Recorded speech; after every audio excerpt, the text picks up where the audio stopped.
Welcome to the Awake Space Astrology Podcast. This is Lori Rivers with you, here to help you with some inspiration to get those aspirations out into the world. This is season 3, episode 1. Can you believe it? 3 years. When I started this podcast back in 2020, it was just a place to kind of let off some steam. I was just yapping. It's kind of funny. There's some old reviews where like, she's just telling stories about her life. Well, that's all I made this for. I didn't expect it to do anything. I just kind of felt a little choked on TikTok, and I just needed a place to let it all hang out. So it's kind of fun. And yet it has grown, and it's become a place where I can give you some important astrological information, and not just, this event is going to happen, but how to deal with it, how to, surf the cosmic tide. And so, thank you. Thank you for listening. So what's up on deck? We have a new year, and it doesn't really feel all that new, does it? You're probably feeling a little bit tired. Let me know. You can actually leave comments here. I'd love to hear your thoughts. How are you feeling? How does 2023 feel to you? There's been a lot of talk about calendars, and young people are figuring out that the calendars are arbitrary. That's what I talk about when people are waking up. It's really more social and cultural to start with. We'll talk about that here in a bit. But first, the first segment, I'm going to talk about that big old full moon on January 6th. Okay, really, January 6th, we have a full moon. Of course we do, because, we're living in the 2020s. I would love to let you know things are going to cool off, calm down, and not be a shit show. But, whatever. That's not the case, because we're undoing some very necessary change. Not undoing necessary changes. We're making necessary changes, which means undoing unnecessary structures and showing the holes in all the systems. And that's really been what Capricorn has allowed Pluto to really do. Pluto traveling through Capricorn has allowed us to see what structures need shoring up, need replacing, and don't work. And I think we all kind of feel like those kind of plucky comic relief characters. And in movies, where they kind of start out afraid and they're there just to be a sidekick, and then they go through enough. They have enough stuff happen, and the main character is maybe not always all that great. Maybe they're a very flawed character, and the plucky comic relief kind of has enough, and then they're just like, fuck it, and they become this badass. And I think collectively that's where we're at. And so we're going to be watching people really start to have enough. It started at the mid to end point of 2022, and now average everyday people who work for a living, people who have to scrape by anyway, are just done. I think we're all tired. We've put a fork in us. We're done. And I think that energy is very reflected in the astrology of 2023 and 2024 even more so. I'm not going to talk about 2024 until we get closer to it, though. I don't want you worrying about the future. I want you to know how to navigate the presence. So what is up on deck in this episode? We're talking about the January 6th full moon. We're going to talk about calendars and what time is, and what astrology is in that, because I see some confusion between a calendar and astrology, and the two are not synonymous, okay? And honestly, I'll give a spoiler. It doesn't really matter what calendar you use, okay? It really doesn't. It does not. It has nothing to do with jack, okay? I'll talk about what calendars are for and why it doesn't really matter in astrology. So there's that. And I might poke fun at conspiracy theorists. I might not. I don't know. So let's get on with the show.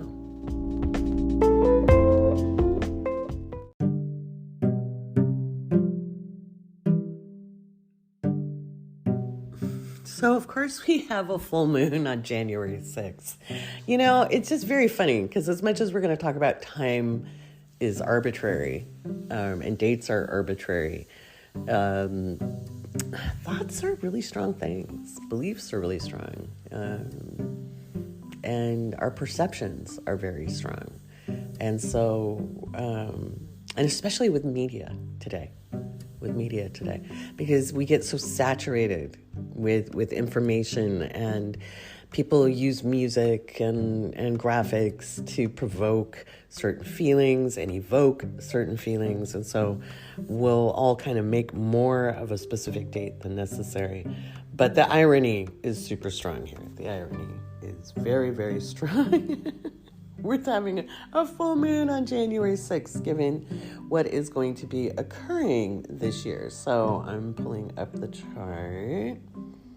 You guys are used to that by now if you're new. Again, this is an astrological stream of consciousness. So we have that full moon. It'll be happening in the afternoon, believe it or not.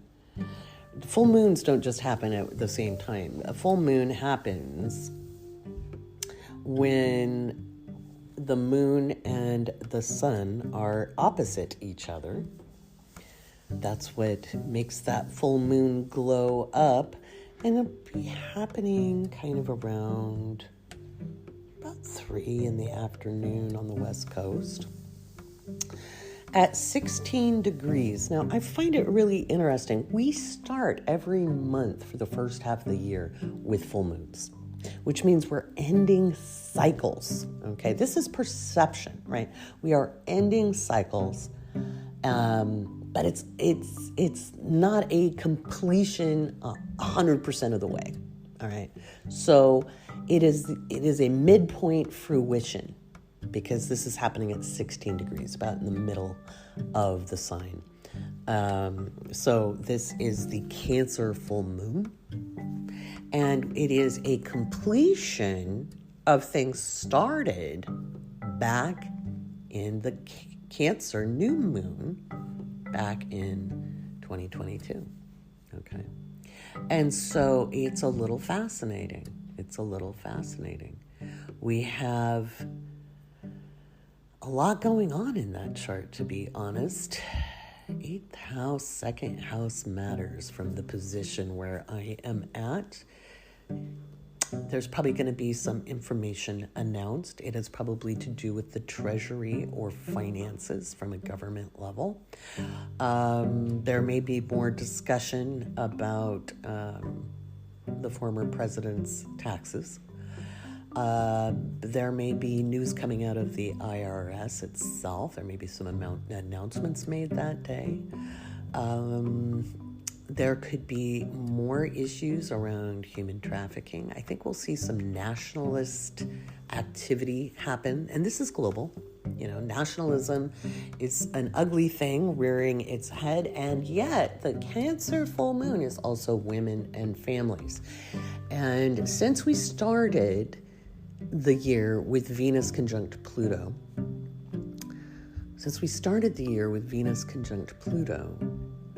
and we ended the year with Venus conjunct Pluto, just like last year, by the way. Venus was retrograde last year, but this year Venus was direct on the end. Those are all really significant, like symbolic details, like when we get into the symbology.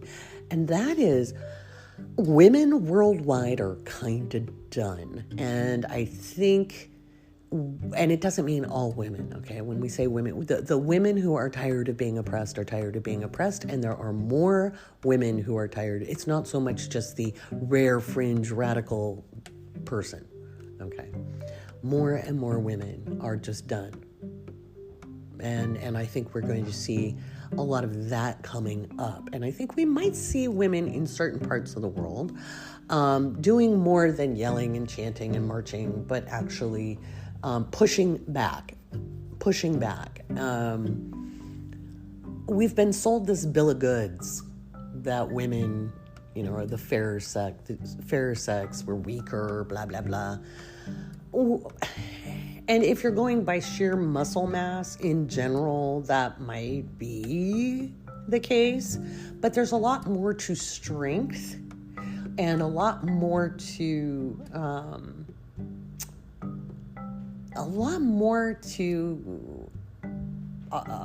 agency and sovereignty of self than being able to pick up a big thing. Okay, women have always been able to hunt and fish. We didn't just sit and gather things. Okay, just like men, there were squeamish men. There always has been. Okay, so this idea that it's manly man hunt and women sit and tend the fire, whatever. Women have always done what needed doing to feed babies, to feed their children, to keep things going. And in fact, the idea of, single motherhood being this new 20th century thing, right? No, because husbands died in stupid accidents, husbands or partners, because not everybody got married, but the father figure could die, would be gone for long periods of time exploring or off to war. And so there has always been single mothers. And this idea that it's somehow a moral failing is just dumb. And I think we need to get over that because women have done what needed doing to protect their offspring. Okay. And all you have to do is look to nature. Look at other apex predator mammals. Okay. Look to other apex predator mammals. And you will be very, very surprised at what you see. They're not waiting around waiting for the male counterpart in their species to bring home the bacon. Okay. It might, there are adaptations, okay? So this idea that it's normal and natural for women to be afraid. No, we've been taught to be afraid. We've been taught not to defend ourselves. We have culturally and socially disabled our natural instincts as mammals. And so, I think we're going to see that come up. And you'll be like, Lori, you always go on about this other stuff instead of just talking about the astrology. And if you have actually studied astrology, you know I'm talking astrology as I speak this right now. So, yeah. So there's that. It's important to note that this full moon is going to shine the light on an existing problem. It's going to shine the light on an existing problem. We may not have resolution fully from this full moon, because again, it's mid-sign. Remember, every sign has 30 degrees. Every degree has 60 minutes. That's some of the math of astrology. And symbolically, having a full moon in the smack dab in the middle of the sign, and it's in Cancer Capricorn, I think we could see some retailers file for bankruptcy, get those processes going. They were already struggling. We might see more supply chain issues. We might see more issues with home and family. There could be, if you're in a funky situation at home, if you're in a domestic violence situation, if you are, oh my God, honey, I'm so sorry. And domestic violence isn't just physical force. It can be emotional, financial, psychological. If you're in a very dysfunctional situation, big hugs. I'm so sorry. I have been there. All right. Some of it is socially acceptable, right? Some of that behavior, it gaslights you because you're like, well, this happened, it's not like they hit me, Controlling your finances is violent. Okay, not giving you your due, not supporting your hopes, dreams, and visions is violence. Okay, holding you back because they're insecure, that's violence, And yeah, so if you're in a volatile relationship, be really careful on this full moon because people will be very reactive. And I think we'll see little incels, behave badly. On the January 6th issue, obviously the most symbolic, we could have some more information come out of the DOJ. I don't think we're going to see an indictment just yet. I found it really interesting. Some of my predictions where I thought there might be an indictment, there was an announcement about something like this, and it was important. So I think there was one day I predicted, what was it, like in November, that it was a possibility. I wasn't like, that's the day it's going to happen, but I thought it was potentially, something that could happen. It was the day that Jack Smith was announced as the counsel and special counsel. And I was like, oh, damn, we will have an indictment. That's great. This guy doesn't play around. So, those types of things can happen. So it doesn't mean there'll be an indictment, but there'll be more light shed on the matter. It might be there's stuff up around other people who were involved. It could be like a representative. And funny enough, this is happening really closely to Marjorie Taylor Greene's Mars. We don't have a birth time for her, but her Mars is at 22 degrees Cancer. No, it doesn't make her evil because she has a 22-degree Mars. She's just stupid evil because she's stupid evil, okay? The degrees don't really have a divinatory meaning. When we look at whether they're early or later, it's about maturation of energy. We really need to let go of superstitious thinking, okay? That's why scientists make fun of us, okay? We need to stop that. The numbers themselves are arbitrary. Where things fall in the sign shows is how mature is it, okay? So I think something's going to come up with Marjorie Taylor Greene. They're already starting to throw her under the bus the way I said she'd be thrown under the bus.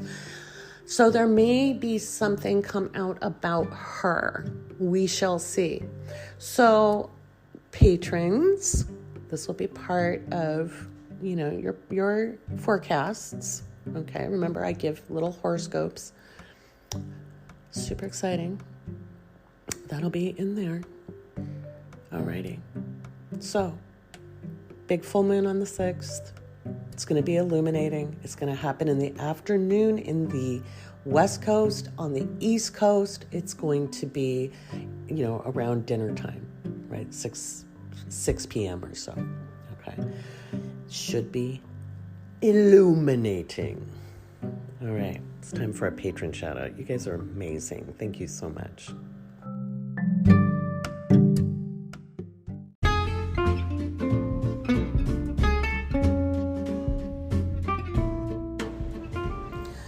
It's time for patron shout outs. My favorite part of every show.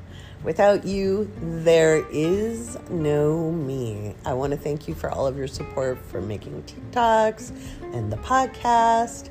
And my goodness, it was pretty cool to close out the old tiers last night at midnight and see 777. Are you kidding? Oh my God, you guys made me cry. You guys are loyal and wonderful, and oh my God. Thank you. So let's get to patrons. All right, here are our newest patrons. Holiday Free, K or Kai, Pat, Rosie, Green Girl, Melody, Amanda, Q. I hope I'm saying that right. Leslie, Ghost Girl, M. Darden, Nina, Stacy, Nira, Jenny, Heather, Nikki, Megan, Vicky, Julie, Sheila, McKenna, Morgan, Terry, M, Gabrielle, Sharon, Kayla, Charlene, Ksenia, Lauren, Teresa, Heather, Nick, Stephanie, Amy, Bertha, Teresa, Marina, Damian, Amy, Lacey, Jen, Seth, Cassandra, Melissa, Ronnie, Lexi, Luna, Robin, Caitlin, Bethany, Chrissy, Christina, Megan, BW, Julie, Joshua, Esther, Ryan, Brissa, Athena, Meredith, Samantha, April, Gabby, Anna, Sarah, Erica. There's two Ericas, Erica H and Erica. PTK, Madison, Louise, AC Rutherford, Nicole, Say, Angela, Monica, Margie, Britt, Monica, Megan, Terry, Tara, Priscilla, TM, Alyssa, Sarah, Jay, Sasha, Caitlin, Amanda, Claire, Mary, Jeff and Angie, Tara, Chaslin, Jennifer, Kat, and Caitlin. Oh my God. Do you guys realize we had 100 new patrons in December? Are you kidding me? And there's so much cool stuff coming up, guys. So much cool stuff. I'm so excited about this year. March is a bit of a shit show for the mundane world, but there's actually some really killer, cool astrology for yours truly. So I'm kind of excited about that. And that will help the awake space. I'm so excited. So many cool things, including a video version of this podcast that will come out in March. Okay, so we're going to be filming and shooting. In fact, I've got all this week off of doing readings so I can redo the set. I've got stuff arriving next Saturday. I'm clearing things out. My daughter's coming over. We're still a very small crew. This is a DIY endeavor. If you guys didn't know, I put it all together myself. I started with not a whole lot because I had restarted my life in basically 2018. I kind of blew it up in 2016, 2017, did a reboot, and then got my foundations under me by 2019. And then in 2020, I was ready to take action, but I didn't know where that would come from or how it would happen. And I'm talking about astrologically, I knew what my transits were. And by mid-2020, I didn't care if people knew I was an astrologer anymore. I knew the world was changing and it was time to be open, because before that I was referral only and kind of hung out in professional circles quietly. But I kept it low key. I was in the astrology closet. I didn't want people really to know. I mean, I never hid it all the way, but I just didn't take clients unless it was referral. So 2020 was when I really just decided, screw it. I don't care if people think I'm nuts. And I blended what I love to do, which is, do business development and astrology. And they go hand in hand. So yay! And prove that you really can, with great determination, build something worthwhile. So we're going to be building on a good foundation in 2023, and you get to be here for the ride. There's going to be lots of behind the scenes stuff, and I'm so excited. And if you haven't joined, why not? Oh, by the way, I realized after I made the tiers that I have to go have my helper, who is my daughter, go through and set the permissions on some of the older stuff. So oops. So we'll get that going. I realized there was a toggle I need to switch. So there we go. Alrighty, my friends. Thank you ever so much.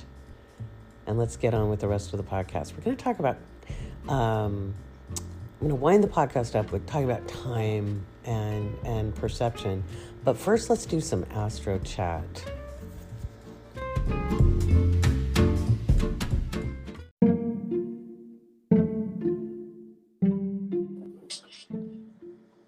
Hey, we've got a Jennifer. We're doing some astro chat. How are you, Jen? I'm good.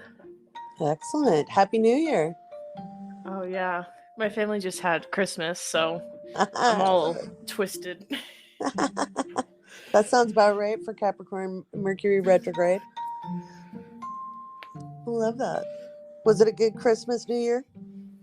It was. Yeah. Good family time. Excellent.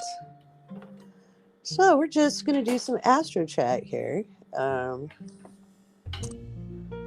This is it's an interesting year coming up. Have you been planning for your year ahead? A little bit. It's kind of hard to know that far out. I feel like there's a lot that's going to change really quickly, so I'm just like... Yeah, that's the smartest route. I tell people in the last couple of years, kind of plan 12 weeks out at a time. It doesn't really work that way this year. We kind of have like from now till the 12th of January, and then like the 12th through the 22nd is just kind of very weird and wild energy. And then after the 22nd till really March 8th, it's kind of a whirlwind. And so it's kind of like be really flexible through February, end of January through February. Just kind of like if it's working, do that. That's how you plan for that. If it's working, do that. If it's not working, stop. Just stop. Don't touch it. That doesn't mean it won't forever work. It just means it's not going to work right now. So just go where the energy is flowing, because man, it's going to be nuts. So yeah, I just have all of these plans and like ideas for things, so if I need to pivot. Yeah. Right. Plan A, plan B, C, D, E, F, G. Yeah. And it doesn't mean you can't do anything, you know. Just be willing to pivot. Yeah, don't stay too attached to any one particular idea. Yeah. I know. I was talking to Sarah today, my daughter, and we're planning out the episodes for the video version of the podcast. Very exciting. It is exciting. So getting stuff together, even looking at other concepts, you know, so having the awake space, but also some other stuff going. So it's kind of, it is exciting. Horizons are opening. So at the beginning of the podcast here, I was talking about how our year is starting. It really started with Venus conjunct Pluto. And how that's really, because last year it started out with Venus conjunct Pluto. But Venus was retrograde and it was sliding back. Now Venus is direct. And we start the year off with some really strong feminine energy. You know? I'm kind of excited for women this year.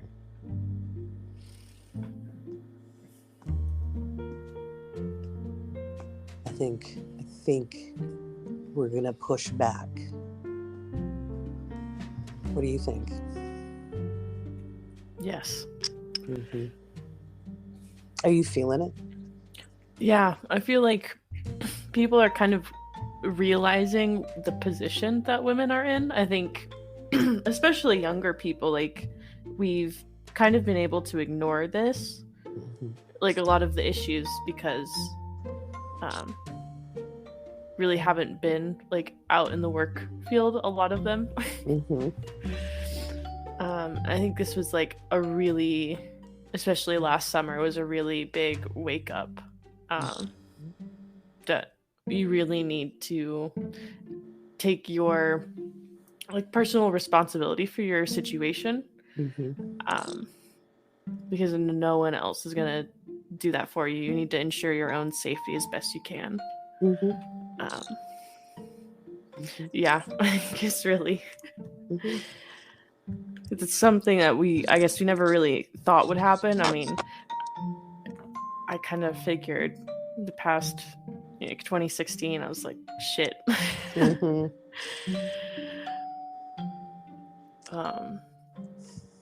Yeah, I think a lot of people just didn't know the severity of what happened.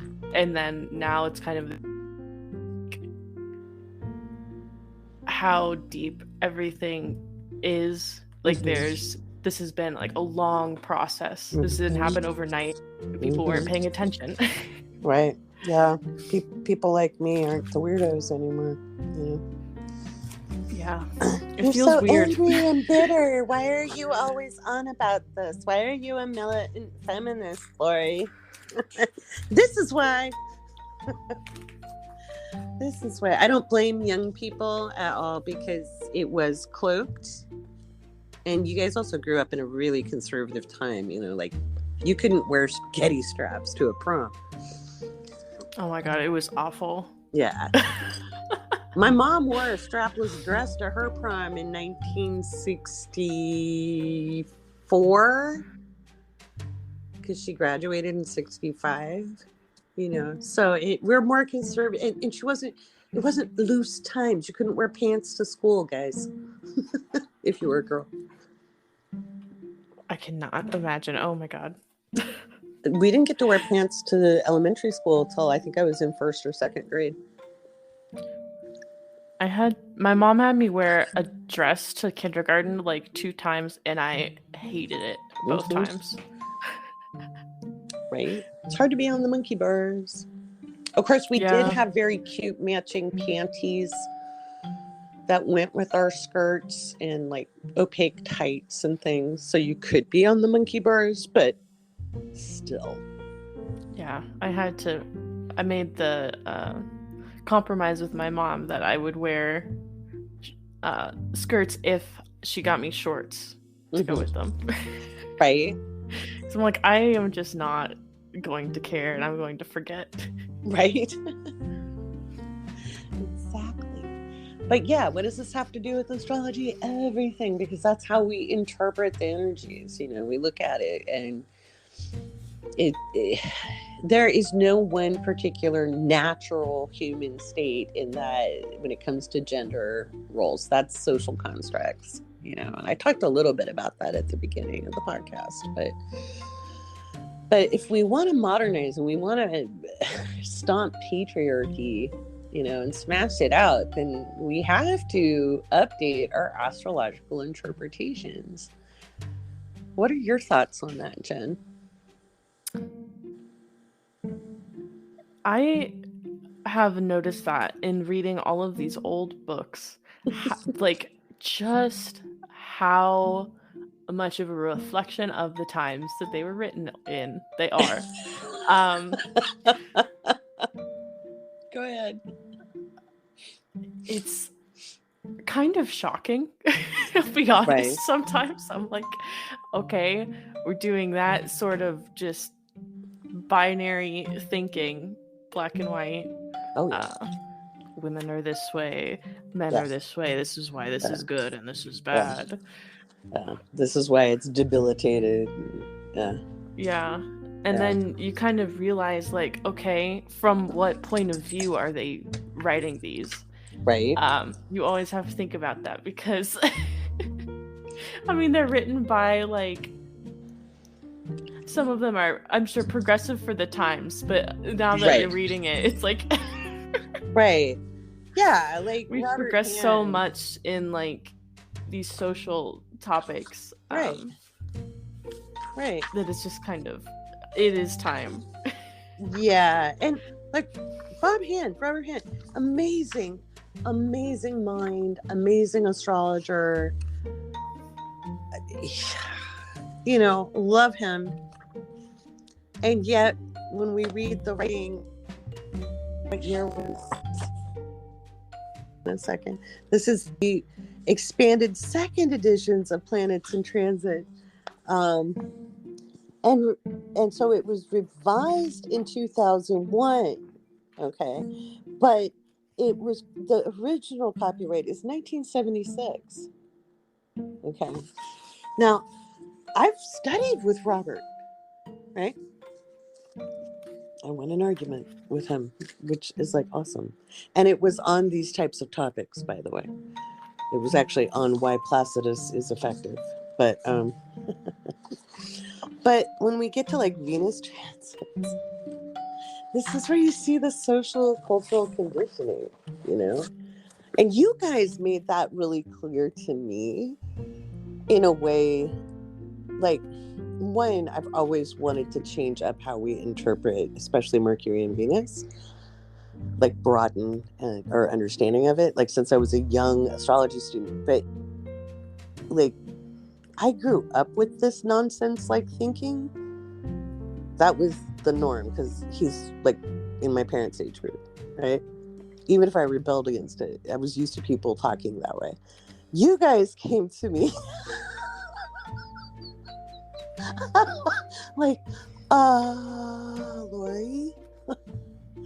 Oh my God. It was a little shocking for you guys. It is. It is. Sometimes I am flabbergasted when I read something. I'm like, whoa, that was... It's usually just like the blatant misogyny. Or just like how accepted that was. Like, damn. Yeah. But it really has been like just in recent times that we've gotten all of the understandings that we have. Yeah. It's crazy to see how far we've come. Yeah. And how far we still have to go. But yeah. You know, I mean, granted, in the 90s we were pushing, because I remember reading about Venus. I was like, that's the most misogynistic claptrap I've ever seen in my life. You know, that was 95, and I would argue with my teacher, who was like 15 years older than me, and he's like, no, this is just the way of the world. And I was like, no, it's not. Have you studied anthropology? You know, have you studied human development? This has nothing to do with nature, you know? I was just like, crazy talk. And I was like, well, if you wanted to control people, you know, you'd say, don't use your mind, Mercury, and don't want anything. And then vilify women, because, you know. It's classic. Classic move. Yeah. And it's expressed in interpretations. Also, here's some tea from TikTok. So, I can't remember the name of the creator. I really enjoy him. But you know how you scroll, right? Mm-hmm. So whenever his stuff comes up, I'm like, ooh, I like it. He's thoughtful. So this guy goes around the internet looking for like alt-right pipeline bullshit. And one of my arguments against a lot of the Hellenist stuff isn't that I have a problem with old techniques. I find them fascinating. I find the actual history fascinating. But the way people glommed onto it, the way they glam onto, you know, or glom onto Plato and all that stuff, as the only way to be an intelligent person, right? The Nietzsche followers, and, you know, again, Nietzsche's interesting, but often completely misinterpreted. So there's this group of Hellenists online that have created this like new cult. And they're not astrologers per se, but it's Hellenistic thinking. And it's really gone down into the white supremacy pipeline. Oh, yeah. I think I've seen that TikTok, actually. Yeah. Mm-hmm. Yeah. And that's been one of my problems with Hellenistic, the lean towards it, because it got really popular after 9/11. And I don't think people really admitted their Islamophobia, because a lot of the progress in the mathematics was done by the Arabs. And then they'll do everything they can to say, oh no, the Arabs just stole it from this guy. And I'm like, the Greeks took stuff from Chaldea. Humans do that. Humans go, oh, that's a great idea, run with it. And then they expand it, and then the next group expands it, hopefully. We're not kind of in an expansion period right now. Hopefully we're about to enter one. But that got me, and I was like, I feel really validated.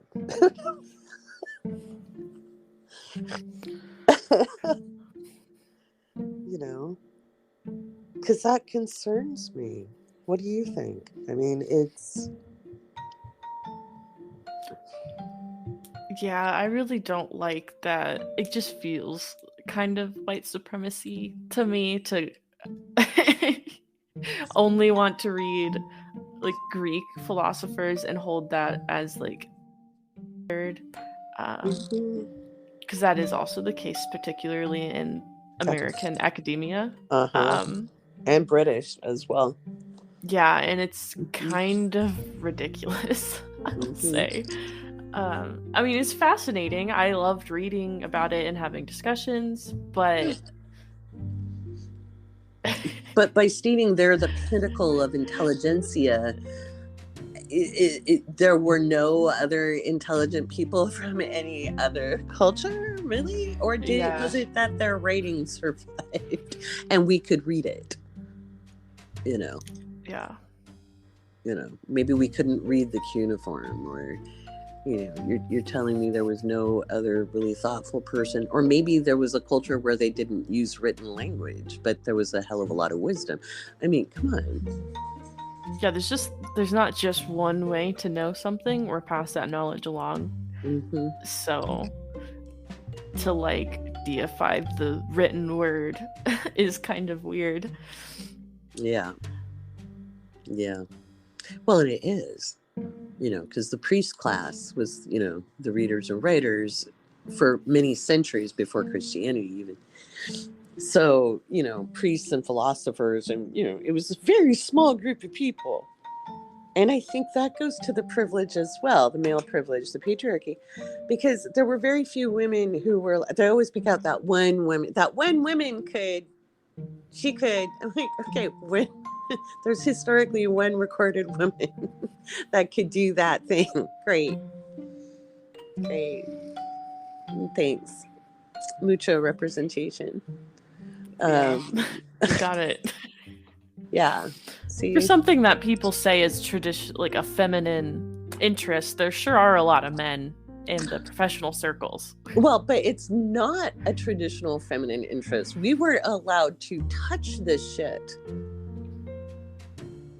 That's the thing. It's I think that's it with the Great Awakenings and with the internet. It's not actual awakenings in some ways. It's informings. Because women weren't. There were very, very few professional women when I started. Very, very few. Mm-hmm. And a few were really smart, like Susan Miller. She's like the internet queen. She was the first to really build an online platform and build out the astrology zone. And, you know, whether, you know, she's smart. She was very smart at that. But she was also poo-pooed a little bit back in the day. Just saying, there were some sour grapes from some of the men. Always are, aren't right there? Yeah, she held her own. She's fine. But yeah, you know, that's why I tout Joanne Wickenburg so much, because she's truly, like, she's a very recognized professional astrologer in the professional, more academic side of astrology. Very awarded, very brilliant. And she's an amazing teacher, you know. Mm-hmm. But yeah, I enjoyed her work the most, I think. Yeah, she was my favorite. She taught a class on Venus. Like, it was maybe 2001, 2002. I can't remember. And it might have been maybe 2000. I don't remember. It was at NORWAC. And it was so validating because she was addressing all of the arguments I'd given my original teacher about Venus years before. And I was like, can I just lay at your feet? She had some male hecklers in there too. It was funny. She just laid them flat.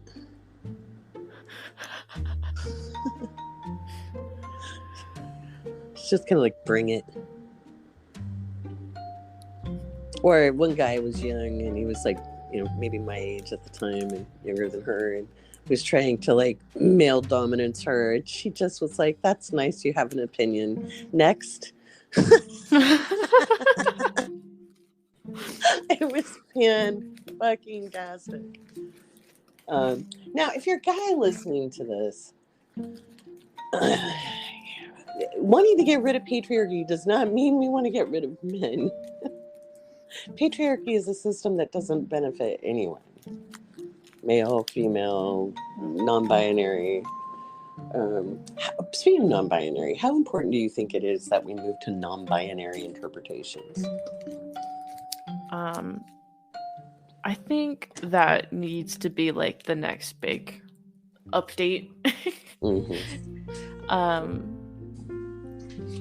Because having things written for just like two set ideas of what it means to be in this box or this box just doesn't really make sense anymore. It never really did, to be honest. But I think more people are waking up to like how gender really isn't like this innate thing. It's like how you choose to do it. Yeah. And there's not one way to do that. But a lot of these things are written in these books as if everybody's going to fall into like the social box of the time it was written. Right. And it's just not true anymore. Never Well, was. and even some of the great explorers of natal astrology, because remember, natal astrology is a new addition to astrology. It wasn't the primary focus for thousands of years. It's only been a primary focus for a couple hundred. And it was really advanced in the 20th century. And like Noel Tyl was a psychologist. He has brilliant work if you can read through the datedness of his language. Yeah, you've got a lot of his books. You found a treasure trove of astrology books. I love to go to used bookstores. Right. It's like anytime I'm going through a town, I'm like, okay, we got to hit them all up. Right. Absolutely. Did you read any of Noel Tyl yet? I think the only book of his I have is The Solar Arcs, which I am not. Yeah, that's somewhat extraneous even, but it's fascinating. But I don't think they're necessary in general. It's something in addendum to your solid foundation. Yeah. I do have a bunch of the books saved in my cart on Thrift Books or like on a watch list for if they come up. Nice. His Communicating the Horoscope, I think, is my favorite one, because he talks about client work, and that was about the only reference book we had back then. And it's old. It's from the 70s, and I found almost a complete collection of his work for $1 a piece at a used bookstore in Portland in 1998. Oh my god. Yeah, it wasn't even metaphysical. It was just a used store. It was a funky used store in Southeast Portland, and I was just like, oh my god. I felt like I was robbing the bank getting those books. Right? I got my whole collection of Liz Green books. Oh, nice. For $5 a piece. Right? I'm That's a great deal. And speaking of, she was one of the few professional women back in the day. Mm-hmm. And she also was a psychologist. So, she specialized a lot in parent-child. Yeah, I love that. That is one of my favorite things. Mm-hmm. Cancer moon. Right. Yeah. And so, they were pioneers of moving this forward and trying to get us recognized as not superstition. That's why they shied away from divinatory astrology and timing. And mundane astrology is really hard. And I would say, if you've got 100 serious students of astrology, maybe 5 will end up wanting to really continue with mundane.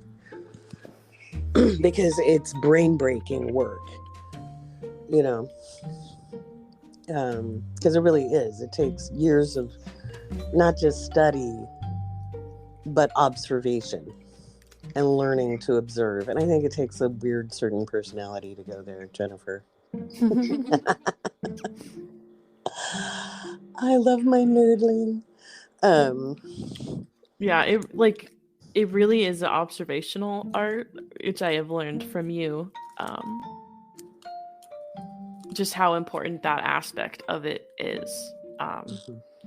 Because that is like the whole practice of astrology. You read these books, get this information, and then you do it yourself. You make observations. You don't have to just, like, what people write in these books is not all of their knowledge. Absolutely not all of their knowledge. They bring theirs when they do their astrology, so you need to bring your perspective when you're doing yours. Absolutely. I think some people don't do that. They just regurgitate what's in the books, and that's I mean, you could do it that way, but that's not really how you do it. Right, absolutely. Oh, I can guarantee you just sit with one of the older astrologers, and I learned that really fast. I devoured every book I could get my hands on, and when I sat with them, I realized that was the tip of the iceberg. That book was like a thumbnail sketch of what they knew, and it wasn't like they were trying to gatekeep, but no one, you can't write all of it down. Some of it's almost like if you're a savant at something, like, you can't teach that, Yeah, it's like, I don't know how to teach people what I'm hearing things and associating it with what I know. Like, I don't know. I've never known how to, like, I try to, like, teach people sometimes. When I was younger, I didn't really understand this. I'd be like, just make the connection. What are you talking about? So when you say, when you're hearing things and you make a connection, is that like tone of voice, or is what? How so? Yeah, it's like the way that they are expressing something. I can be like, okay, they really care about that, and that reminds me of maybe this sign or this house, this planet. Like, I was on dating apps. So this was kind of a fun game. It's guessing what people's placements were, and then having them give me, like, their birth date. And, like, the time is nice to know, but being able to guess, like, someone had Taurus and Gemini placements based on how they communicated with me. Just like that, like, witty, quick, jokey thing. I'm a Sag, so I get it. Like, I can, like, sniff out the Gemini. And then you're talking about, like, their love of food and, like, a lot of other things, just like the energy that it got from them. I don't know. Sometimes it just comes in. I'm like, okay, yeah, that's giving Taurus. Right, because you've studied enough. You know what your keywords are. You know the very strong foundation, and then experience in reading charts as well for people, not just reading charts themselves, but reading for people, right? Seeing how it can be expressed. And then just your own intuitive ability to pick up on patterns. Yeah, it's a really fun game. It is. But it's like all day now. Right, it's all the time. Everything I do, I'm like, oh. Yeah. That is such an 11th house activity. Right. I love that. Oh my God. So fun. Yeah, that's what we do. That's what astrologers do. It's all day, every day. Sometimes in our sleep. Oh my God. Yeah. Right. Yeah, back in 2020, it was like the fall of 2020. It might have been almost like November, maybe. I had a dream of the cosmic clock, and I've never forgotten it. It was the coolest dream ever. It was very surreal. was like, of course I dreamt of the cosmic clock. But yeah. So yeah. So astrology it's a deep field, and it does need to be moved forward. And I think it's just so important people don't glom on to these really outdated interpretations, because it's not based on natural states. We can't see gender in a birth chart. Yeah, I don't think people understand how. Yeah, like it's just the chart. It translates to anybody. You don't have to. I don't feel like you really need to know that to interpret the chart. No. And if you do, I think that's a problem. Yeah, that's why if you look at most software, it'll ask not only the date, the time, and the place, but what gender. It'll say male, female, or event, right? And sometimes now with more modern ones, you'll get non-binary. But I never liked, like, if I get a cold reading, which all of my readings are cold because it's just more fun for me that way. I did not start out that way. But to me, it doesn't matter if it's a woman or a man or somebody identifying as non-binary or whatever. It doesn't matter how they identify. It's how are they expressing the energy for themselves? Who are they as a person? And I know if it's somebody who is more traditional, the energy's going to express this way. If somebody's a little more non-binary, it's going to go here. If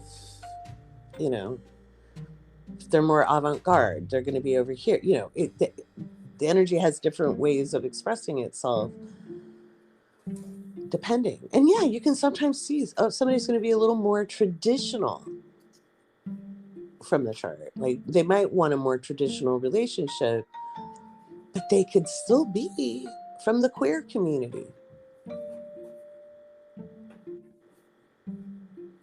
But want the picket fence and the 2.5 kids and dog and cat or whatever the social norm is.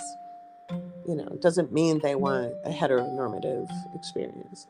So, or that would be appealing to them. You can see sexuality in the chart. But you have to be really careful with it. It's not cut and dried. It's not like all Gemini Venuses and Sag Marses are, People love to say that, like on TikTok, like that's guys. It's wrong. It's point out wrong. Take it from a Gemini Venus Sag Mars. It's not. It had me wondering when I was young, because I'd read those things and I was like, but I'm not that way. Am I broken? Is astrology wrong? What's, why, am I in denial of self? Right, a little personal crisis. It did. It led to a lot of them. So it's like, what? Yeah, I think it's easy to do that, to like look something up and being like, oh no, especially with these old interpretations. It's like doom and gloom, but it's like from the perspective of when they were writing it. Yeah. Like I'm reading some of these Liz Green books that I've got, and it's very clear in the writing when they're talking about good, like this transit or this like thing is good, that it's good from a certain perspective, and you have to adjust it because it's not when people say something, oh, this like it's going to be a good transit or a bad transit, it's from the perspective of that person, which you might not agree with, especially with some of these older texts.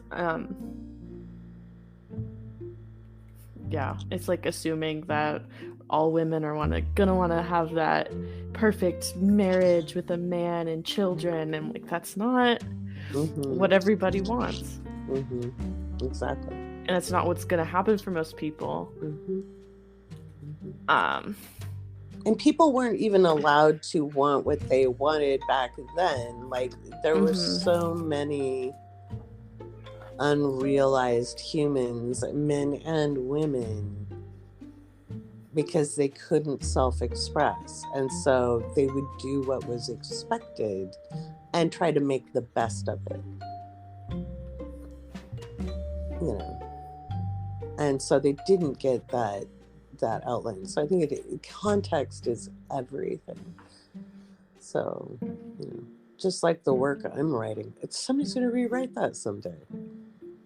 They'll make it better to fit the perspective of those times. I hope so. One of the great things about astrology is that that's what happens. You build upon it with each generation and observing.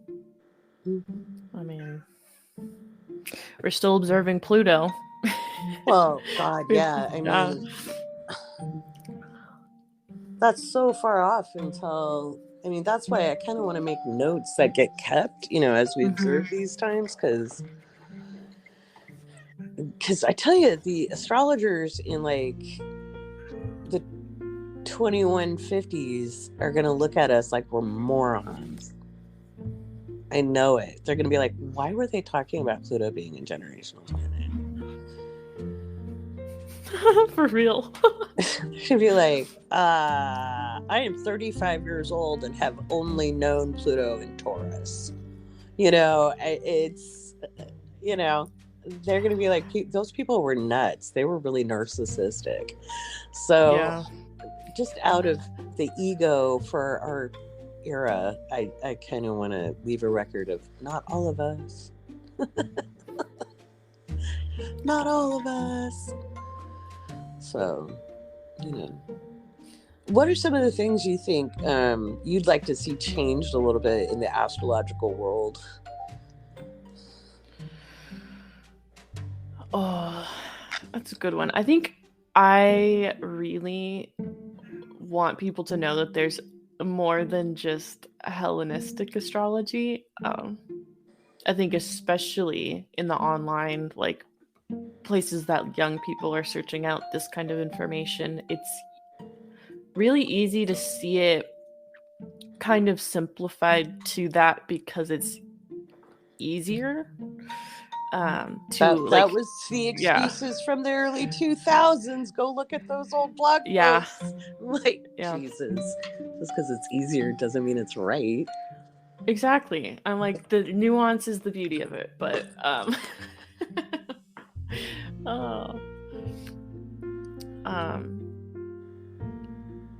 that people just like assume like, oh, that must be the best way to do it because it's traditional.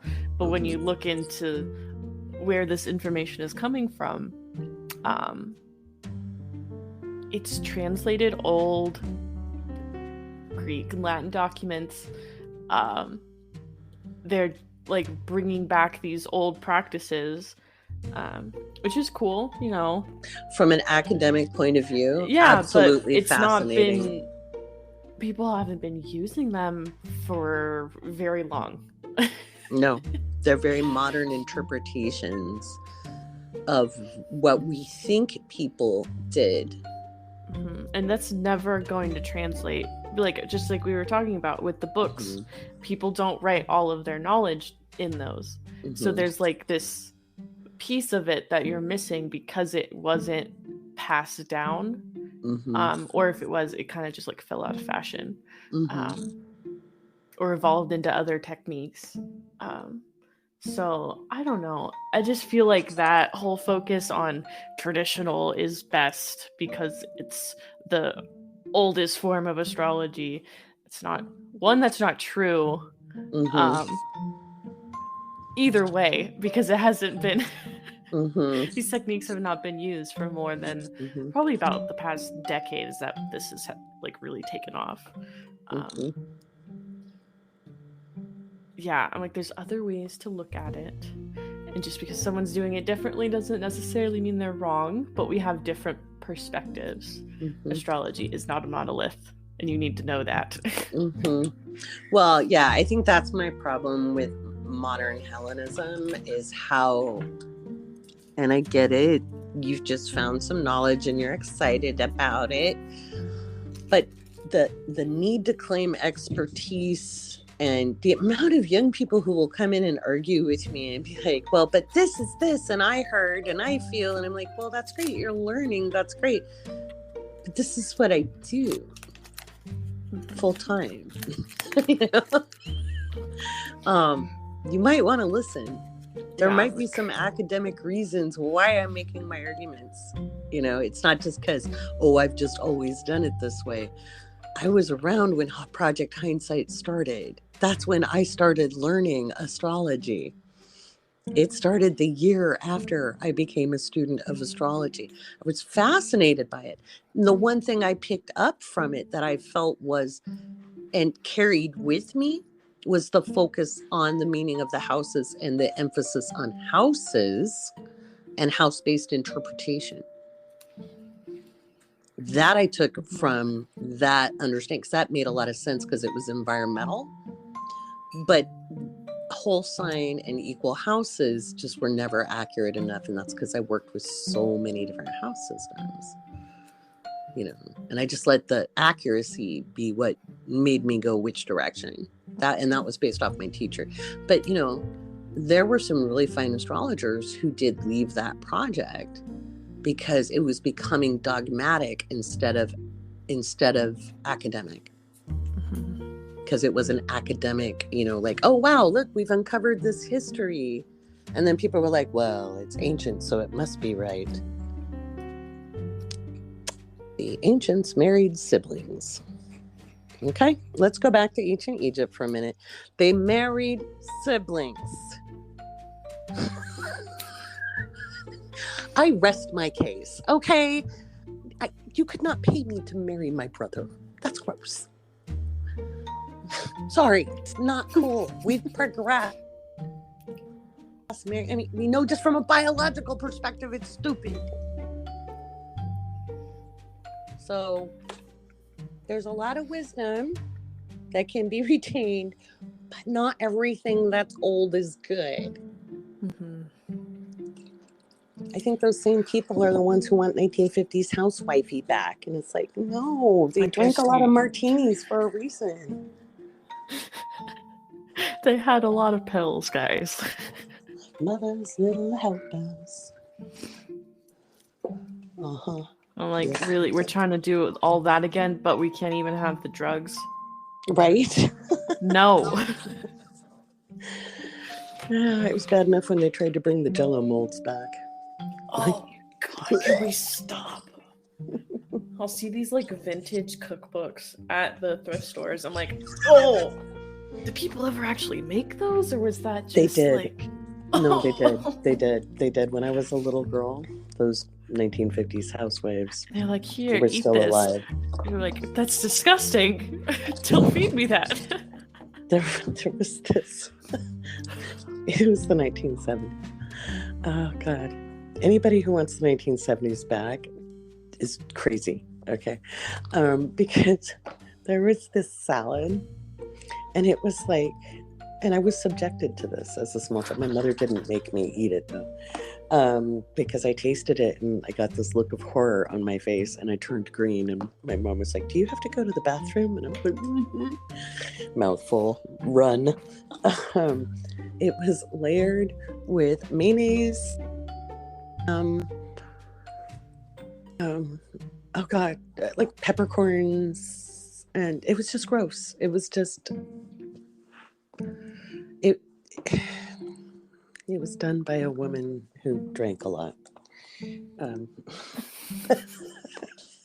was disgusting, and it looked cool, you know, because it had layers and stuff. You know, no, it was not cool, and it was disgusting.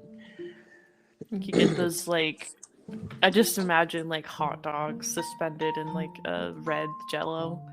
Yeah, people did that shit. Yeah. I'm like, why? Mm-hmm. It's like, I love your, like, avant-garde art piece, but am I supposed to eat that? Yeah, no. The cottage cheese suspended in lime Jell-O, that was actually really popular.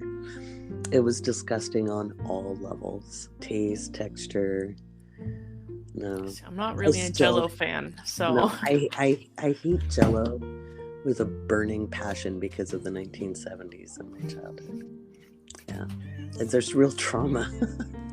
and why are we talking about this? It's just kind of to prove a point. Not everything that is old needs to be edified. And you have to use discernment and critical thinking and work with things. Don't just assume because it's old it's good. It's not. yeah. I mean, that's not a try it out if you want to. Absolutely. But have a critical eye Mhm. when you're using these things. And Yeah. then decide for yourself if it's really something you want to keep. Yeah.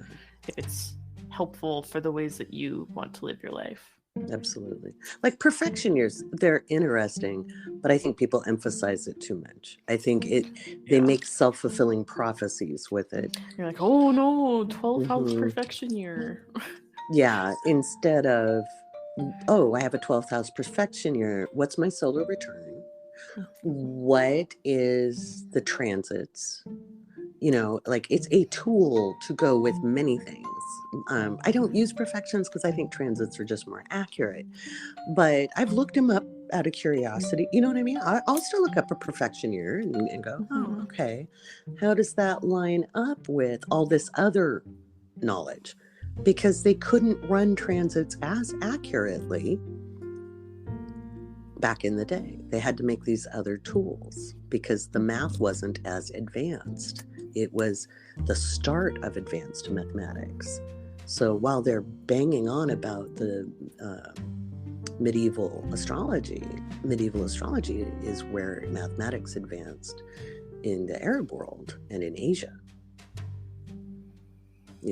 And so, but they didn't want to give credit because it's not Western civilization. And I think that's, if you want to smash patriarchy and you want to smash white supremacy, you need to give more credence to other cultures that were also progressing this form of astrology. Otherwise, you're showing your bias. I can't imagine not having math for this. Like, it seems so crazy.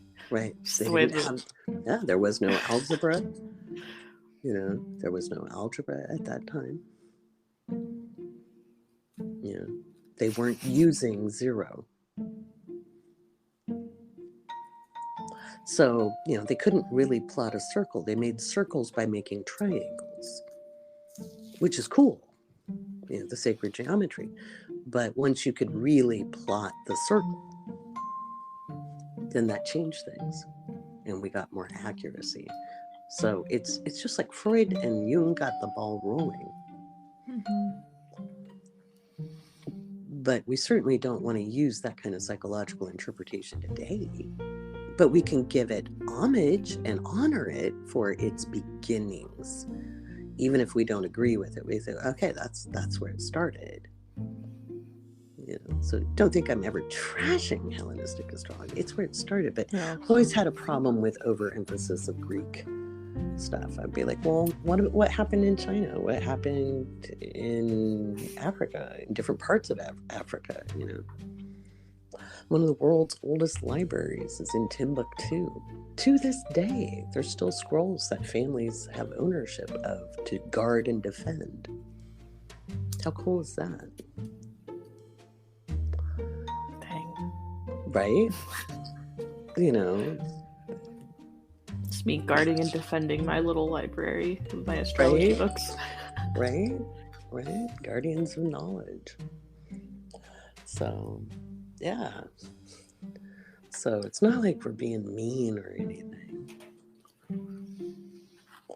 So it's more like, don't just, like, especially if you were raised, like so many people were raised in evangelical churches and have left because, they've realized that was just like control stuff. It's easy, you're pre-programmed to grab onto, this is the truth. Yeah, and to again, deify the written word. Take it really literally. Yeah. So you have to kind of deconstruct that a little bit. Yeah. And it's worth expanding your mind. Okay, and it hurts your brain a little bit, but it's worth it, guys. It's worth it. It melts it, man.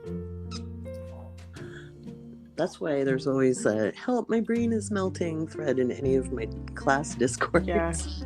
Yeah. If you're just like getting started, try not to overwhelm yourself. There is a lot, but there's a pleasure in uncovering. You just take it slowly, and you don't try to at once. You can't anyway. Yeah, that's one way to like just read one book and think, oh, that's it. Or you're like, those are the interpretations, I guess.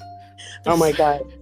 I read the only astrology book I'll ever need, so I know everything. Oh god, I hate that book so much. Yeah, I own a copy of it, and I don't even want to throw it out on the chance that someone will come across it. Yeah, so that lives book is in so a shame box in my basement. The box of shame. Oh my god. Oh god, that book. It is so responsible for so much bad information. Yeah. Every major astrologer I know has a library of good and bad books. They'll tell you, oh, that's a terrible book, and they hold on to it for the same reason. But you read everything and you disseminate. You read everything and you disseminate it, and you study as much as you can. I'm not giving book recommendations anymore. I was, because I'm going to be writing new interpretations, and so I just learned from teaching all the classes last year, and the feedback I got from poor traumatized students of like, this is really a mean thing this person is saying about my chart. I was like, oh my god, yeah, some of these books are like brutal. mm-hmm. And especially knowing, studying with you now and reading some of these back, I'm like, oh, that's really rude to say that, and that's putting people down unnecessarily. I'm like, yeah, there's good and bad potentials for anything, and you don't always need to focus on it being horrible. Yeah, no, that's ridiculous. And it's not there's the two extremes, and most people are somewhere in the middle. So yeah, that's how it kind of washes out most of the time. Yeah. And that, it's funny. I could see it. I can even see where I was sitting. But when my teacher told me that I needed to focus on interpretation because it wasn't focused on enough, and that he literally said, "You're going to move astrology forward." And I was like, whatever. Okay. I was still in the mood of, I'm going to disprove this shit. That stayed with me, and so I have focused on understanding interpretation. And we're not talking about being Pollyanna and telling everybody they're wonderful when they're not. It's just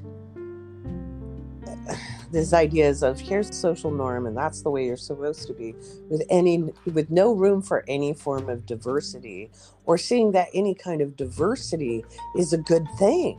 Because, especially from the 1950s through the 1980s, homogeny, was the goal. They were trying to make everybody be the same. And, if you've ever read Kurt Vonnegut, you know how he felt about it. Hegemony is dangerous. Wanting everybody to fit the standard, and if you don't, you're a threat. I don't really think that is as natural as people think it is. It's manufactured. Because when we can look at societies that have formed in isolation, they might be shocked and startled by other, but, aggression is part of being human, absolutely, but so is nurturing. And it can be expressed in multiple ways. So Yeah. Yeah, I really don't like that whole exalted, detriment, fall designations. I think that's really easy for people to like latch onto because it is like the simple language. But I'll say this as Capricorn Mars. It's not. It's exalted for a reason in the capitalist society, we'll say. Right. Yeah, you have to put it in the social concepts of why those things were considered that way. Like a Venus in Aries is in detriment. Why? Venus is what you want. Well, yeah, a woman knowing what she wants, even if it's a man. But it's that energy is attracting. It's a magnetic energy, and it's less passive. How dare you be less passive? How dare you know what you want? It's like, oh, feminine energy being, active. Or God forbid, selfish. I'm not talking about greed. They're talking about a woman going, oh, wait, I prefer to be a pillow princess. Well, how dare she? What a horror. God forbid. So, yeah. Yeah, it is really crazy to realize that. Mm-hmm. I mean, like, the people that write these books, these interpretations, do not always come from the same perspective that you will come from. Mm-hmm. They will not value the same things as you. Mm-hmm. So it's up to you to develop your own understanding.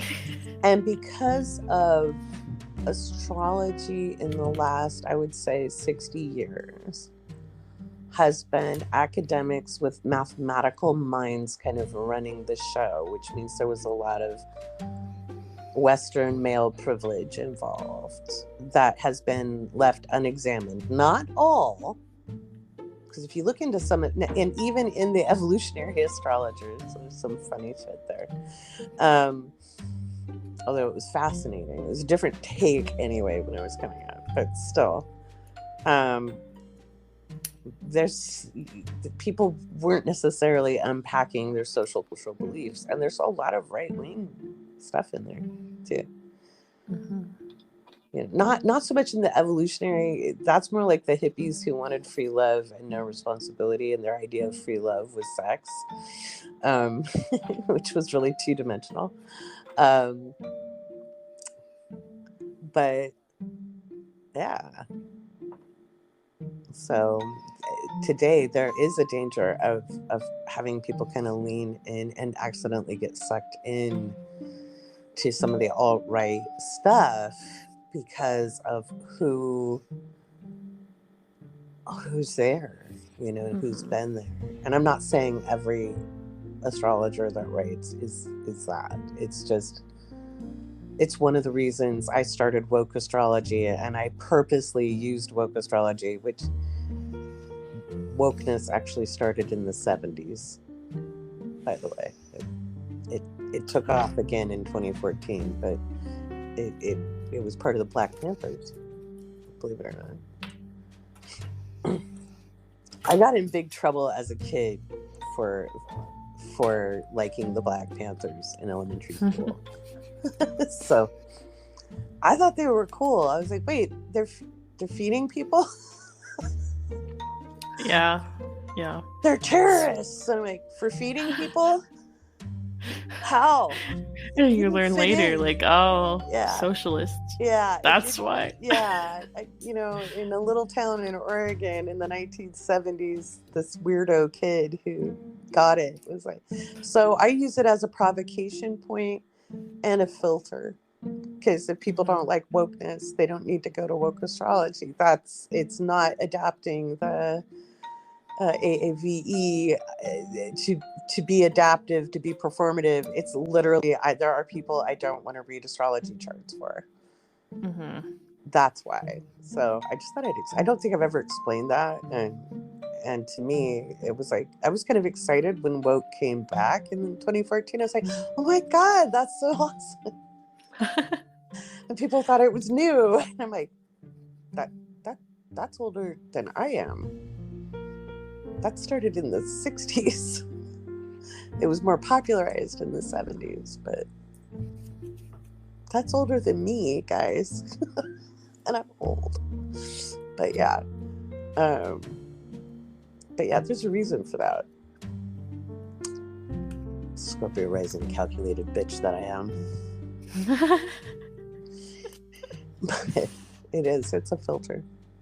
And a signal too. It's kind of a signal to other people.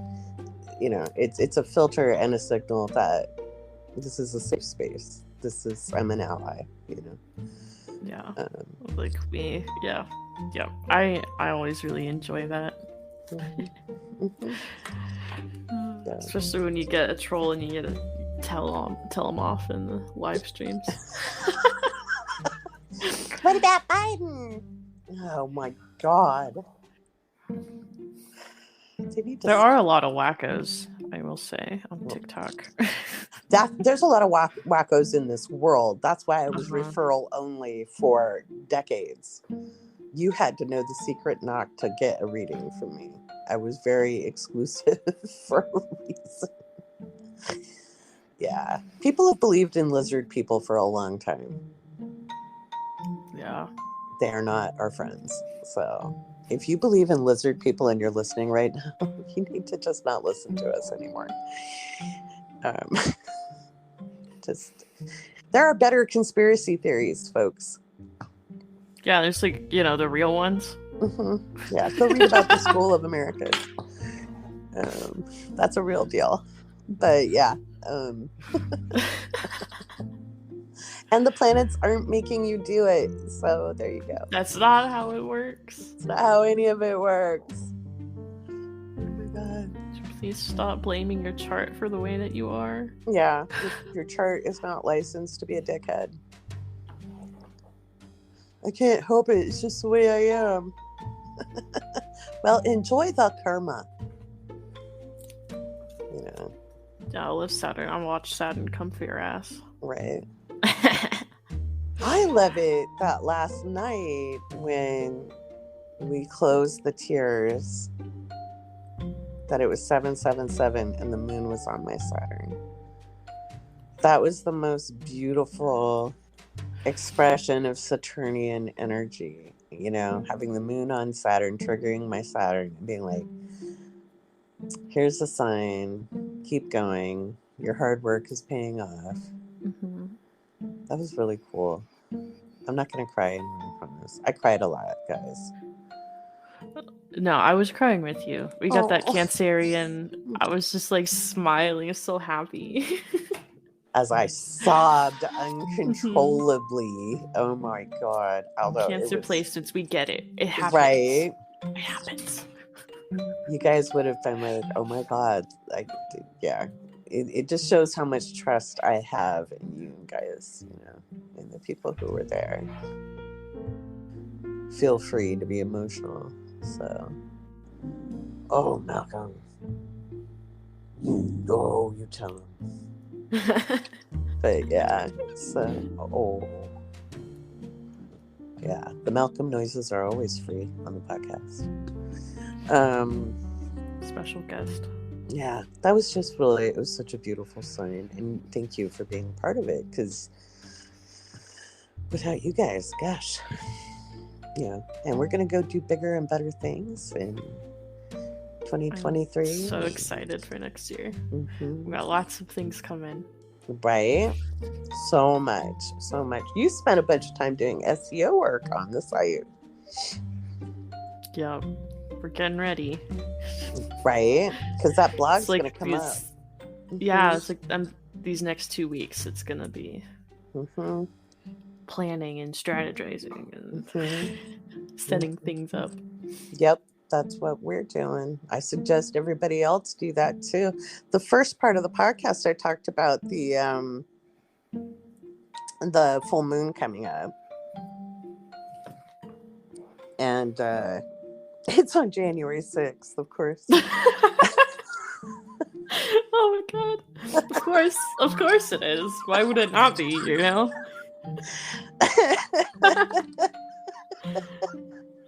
Oh God. It just keeps getting better. Doesn't it feel like a cosmic joke at this point? All I can do is really laugh because it's just so absurd at It moments. is. I'm like, It's just surreal. really just try not to get too sucked into it because a lot of Right. people are getting in the news, but it's just step back, depersonalize it a little bit. It's kind of funny. Yeah. It is. It's like it's a comedic shit show at this point. I mean, yeah, just a little wild. It's wild. So yeah, and then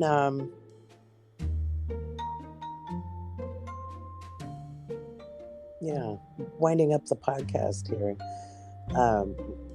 talking about time, and time is perceptual. And I've seen a lot of conversations about all the different calendars, and that makes the yearly predictions not valid. And that's not how that works. Okay. I don't care what calendar you use.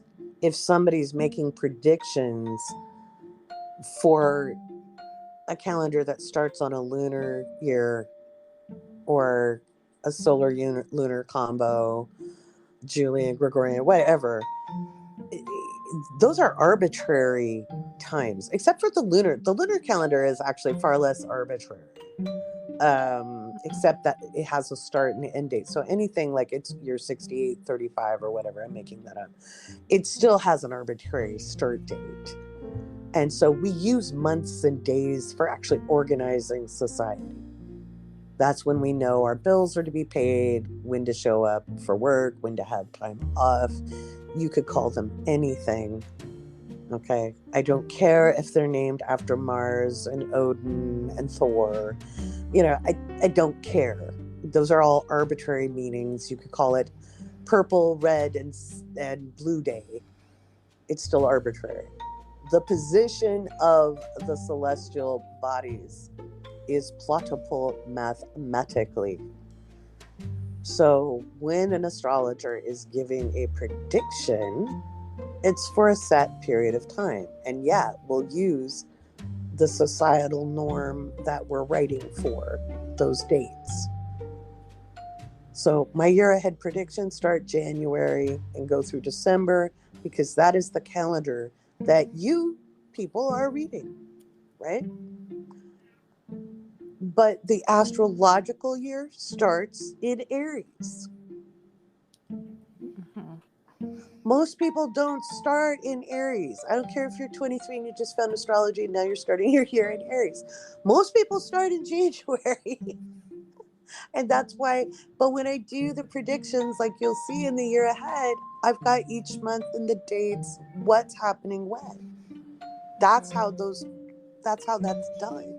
That's how it is in my ephemeris. It's how Yeah. those calculations are labeled so that you know how to translate. Yeah. And if we suddenly change all of the months to different names, it's still the same thing. Yeah, calculations will be the same. We'll just have some different words to refer to the time. Mm-hmm. And end of the world predictions are always wrong.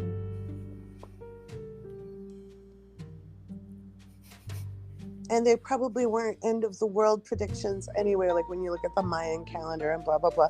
And the Mayan calendar didn't end. They actually kind of figured it out, that it goes and then it restarts a new cycle.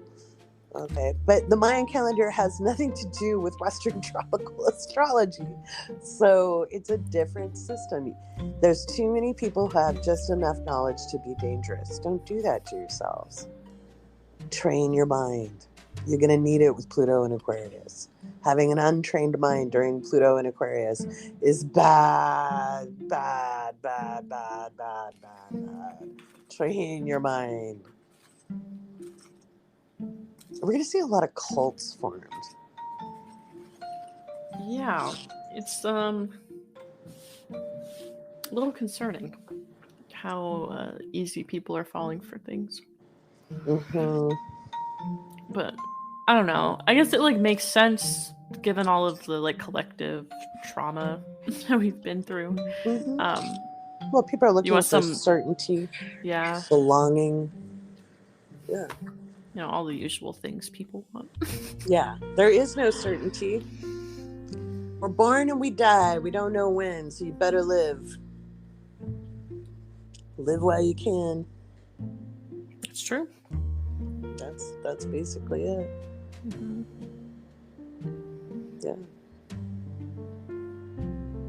That's all we've got, you know. Even in astrology, we can calculate a death date, but it's still not 100%. It's not something we train. Like, I don't even teach my students this. I wasn't taught it.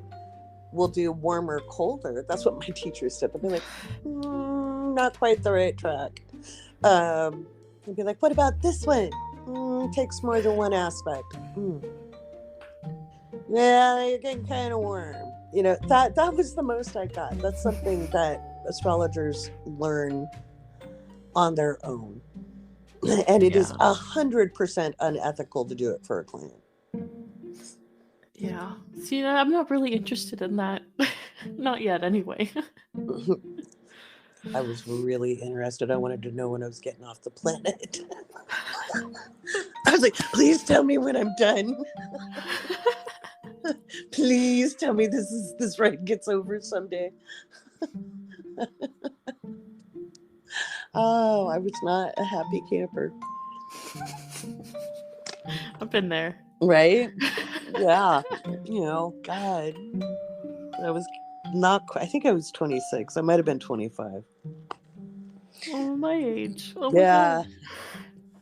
God. Oh, it was painful, man. Those Pluto and Saturn and no knowledge and Yeah, I'm glad I know what's going on. I'll say that. Mm-hmm. Yeah, because you don't know that it's not going to last forever. You know, speaking of concept of time, it's just like when I do like a year ahead reading for someone, and I was doing a year ahead, which, by the way, I'm going to close those very soon. I think I'm going to close them by the end of the week. I love doing them, but there are a lot of charts. So I think I'm just going to maybe open them and close them like twice a year or something like that. But Yeah. because it's a lot. But I was doing one for somebody, and they were pretty young. I mean, they're younger than you. And I decided to look out on solar returns because I really liked the progression I was seeing. And I was like, let's see how much better it gets. I have a funny feeling it gets even better. And so I went to look at their solar returns out, and one looked a little like a consolidation year after 2 really good years in a row, which makes sense. And then I was like, all right, let's see what happens the year after. And it was a killer year, you know. And so it was like 2025. You know? And they're like, oh my God, it's so far away. I'm like, it's really not. It's as far away from there. And then I went back, you know, as it is from 2020. Mm-hmm. Yeah, that feels like just yesterday. Oh my gosh. Yeah. Yeah. And time isn't going to slow down anytime soon. Yeah. So I just got to live in the meantime. And be as present as possible. Don't look out to the future too far. I mean, I looked out because this person had some stuff that I think it was worth looking out and saying, hey, look at how good it gets. Keep on the path. Keep going. You know, it was an encouragement. But yeah, so time is arbitrary, guys. You know, it's perceptual. There's all kinds of time. You know, there's accurate atomic time, which is still arbitrary because we gave it a start date. Mm-hmm. You know, it is 9:20 p.m. where I'm at. It is a different time where Jennifer is at. Yeah, it's 11:26 here. Right?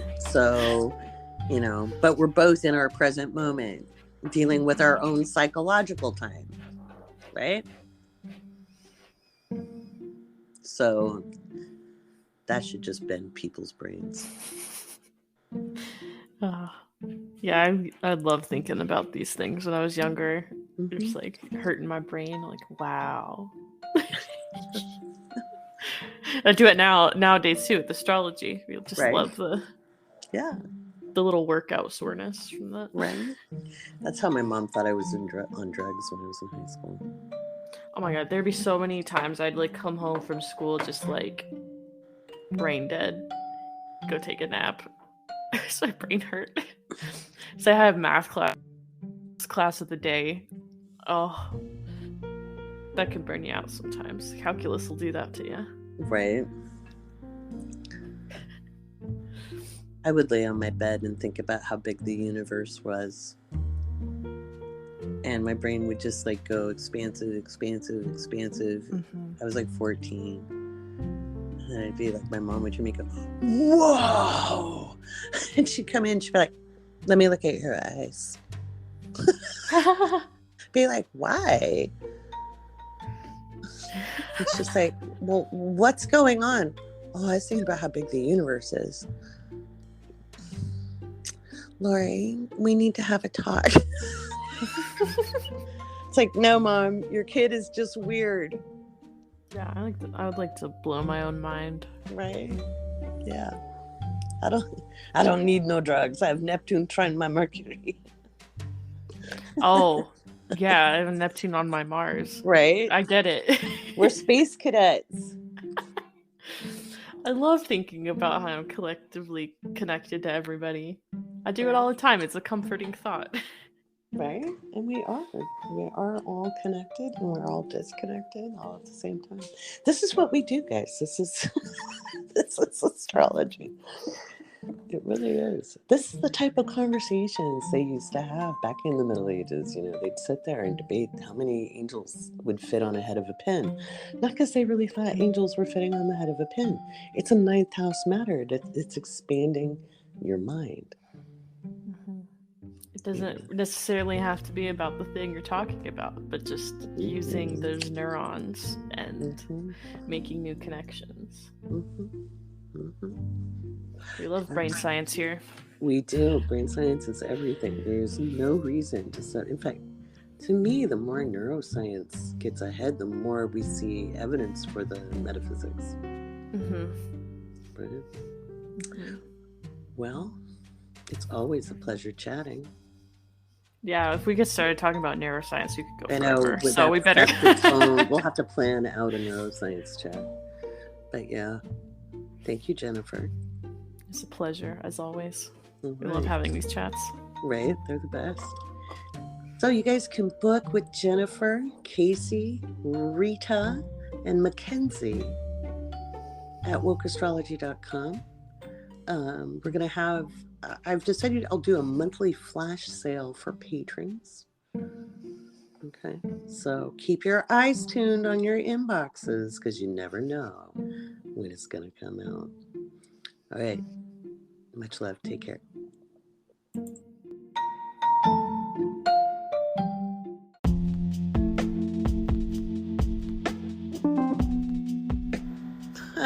Well, that's it for episode 1 of season 3. I'm Lori Rivers with you. That was a great conversation with Jen. We'll meander our way through 2023 talking astrology and hoping to give you some inspiration to help you with the aspirations. If you're a patron and there's something specific you'd like me to talk about on the podcast, go ahead and put a comment under the post where I put up this podcast episode. So for the next episode, if you have questions or you want a subject addressed, go ahead, put the suggestion in the comments on patreon.com. If you're not a patron, well, head over to patreon.com/The Awake Space. And there we go. That's all we got. All right. Thanks so much. See you next week.